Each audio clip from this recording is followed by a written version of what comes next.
Thank you so much for joining us for this episode of Leading Change.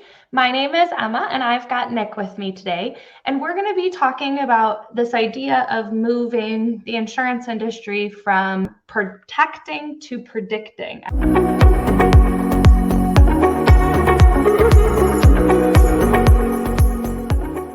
But before we get to all the questions that I've got for you, Nick, can you give everybody an introduction? Hi, everyone. Nick Lamparelli. I am 26 years, let's say. I think in 4 more years, I'm going to have to stop saying how many years I've been in insurance. So 26-year insurance professional. The last 15 have been predominantly in the catastrophe space.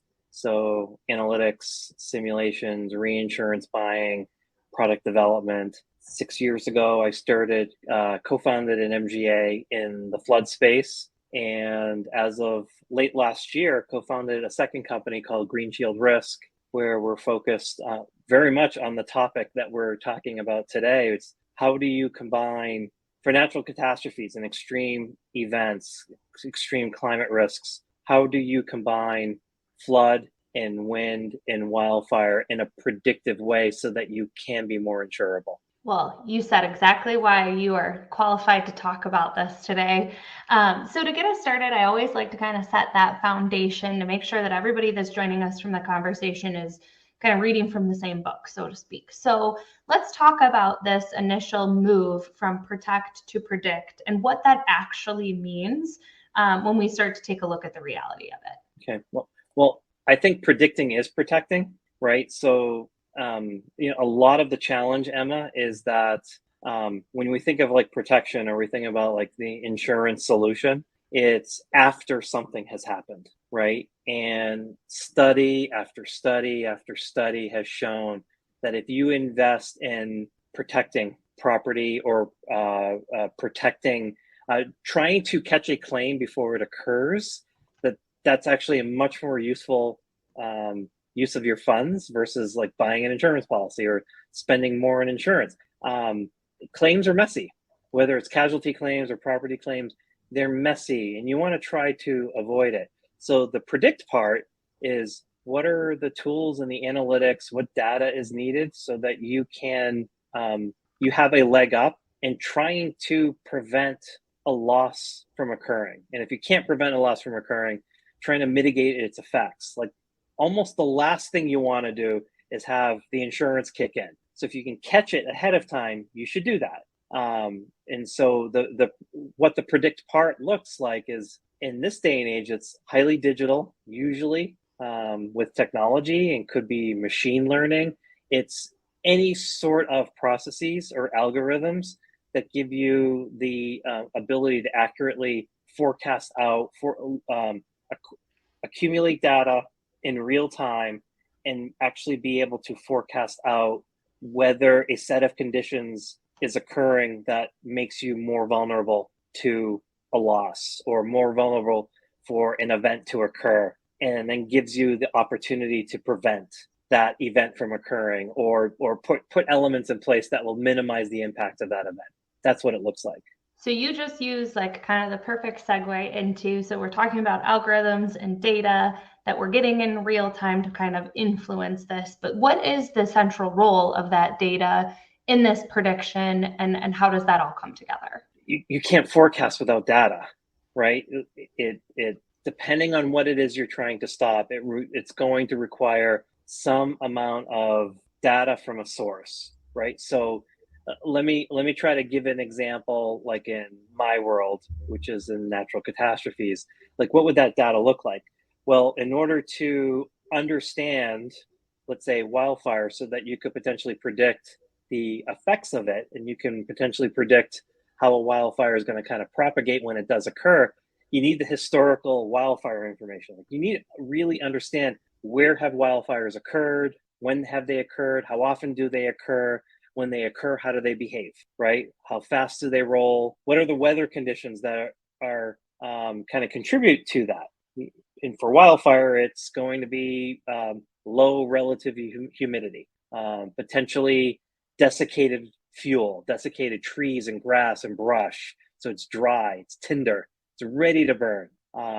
Maybe that's not even enough. Maybe in some areas, like you need a wind condition. right? All of a sudden it's windy. Now a fluke cigarette butt spark from a chain. In the case of California, two power lines colliding because of the winds, generating a spark. And with the wind conditions and the fuel conditions, caused this massive wildfire. But that's a complex one. It could be, what does the data look like? It could be trying to prevent an internal water leak, and all you really need to know is a steady stream of data that's telling you how is the water flowing in your home. Do you detect anything unusual about it, which could require its own algorithm? But things like that. Like, you need data that can tell you when, how often, how bad might it be, so you can put it in the proper context on how you might try to use that to predict, and what does prediction mean? Like, how do you defend against that? So I think, like we were talking about when we were prepping for this conversation, that data is kind of table stakes. And now that we have access to this real-time data and we're able to move these predictions forward and have that information to help us, there's still this like sneaky underlying dynamic of just what is an insurance product at its core, and how do we look at that insurance kind of foundation as a product to start making this paradigm shift as an industry. So can you break down a little bit about kind of like what other challenges beyond just strictly having the data and being able to make these predictions? What are the additional layers to this paradigm?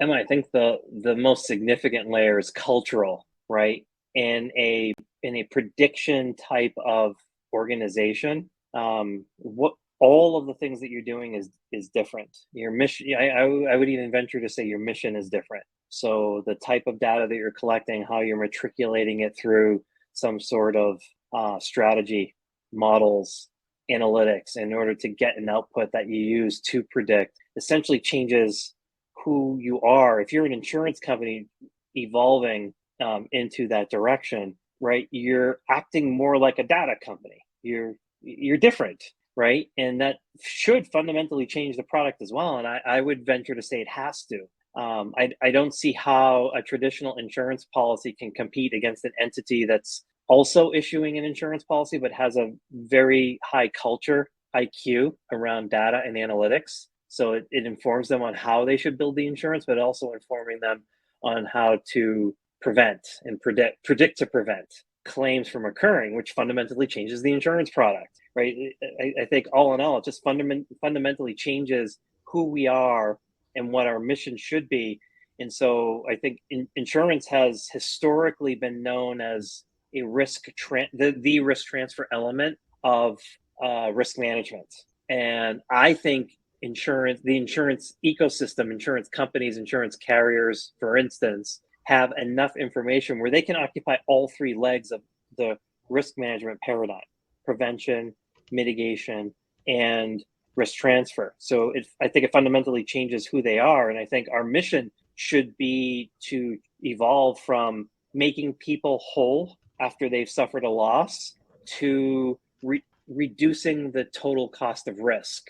Our goal should be to use this data, which I agree is table stakes now, making our analytics transparent and making the insights from them actionable so that folks can prevent losses from occurring, which will reduce their risk. And if it reduces their risk, it should reduce their insurance premium. And so the value that we're now bringing to society is our role is to reduce the overall risk, the total cost of risk in society, which just creates it's a wealth creation. We can become a better, more effective wealth creation vehicle than what we currently are, which is just risk transfer. I love that you keep using the like predict to protect as opposed to the shift from one to the other, because I think that's a really good way of thinking through it. Thank you very much for joining me for the conversation, Nick. And for anybody who's watching that's not already, make sure you make your way over to his LinkedIn profile, give him a follow, as well as interact with anything else that he's putting out there tied to this concept and what him and his company are doing. But thank you very much for joining us, everybody, and have a wonderful day. Thank you so much for joining me for this episode of Leading Change. If you liked what you saw, be sure to subscribe and come back weekly for more expert interviews on digital transformation, change management, and emerging technologies.